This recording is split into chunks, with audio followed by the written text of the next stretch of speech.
cắt lan tu mà ngày na râu pui lệ mặc zia hi beng siat na mai chua kalo se ve china ma se chung ril theng phak si lo hianin amma chu kalo fak ve fo china hallelujah nung thuru ka chang ve ta ka phulo ka phu một lối elal pa i mangai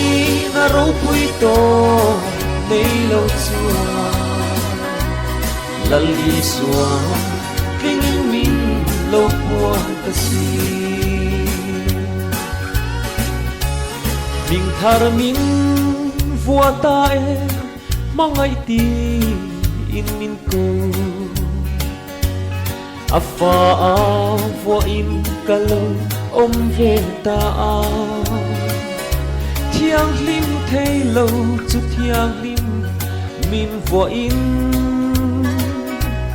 al hlut zia tu nghe chui chua thei om le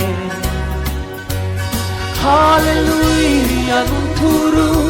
ka chang ve ta ka phulo ka phu một lối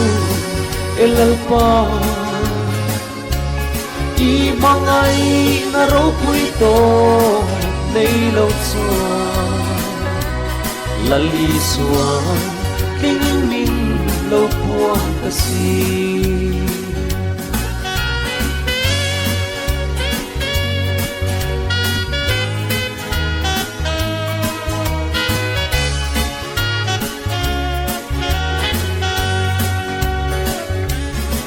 man ka kutata min chu sa to lovang itu leile van lalber kapa ani amak eme kapulo alu eme chite thelo la kapia ka hallelujah nung thuru ka chang ve ta ka phulo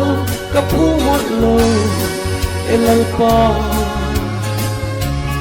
i mangai na ro pui to nei lo chua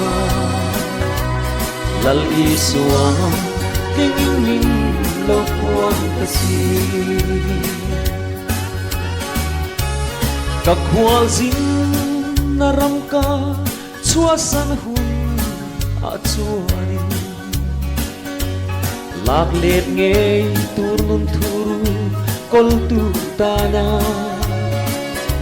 lal pa buat sai salen thar nuwa ma chua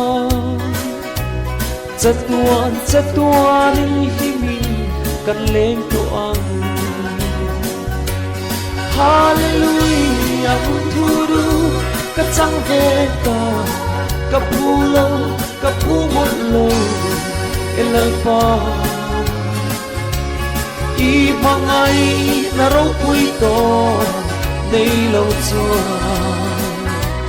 lali suwa king min lo puan ta si lali suwa king min lo puan ta si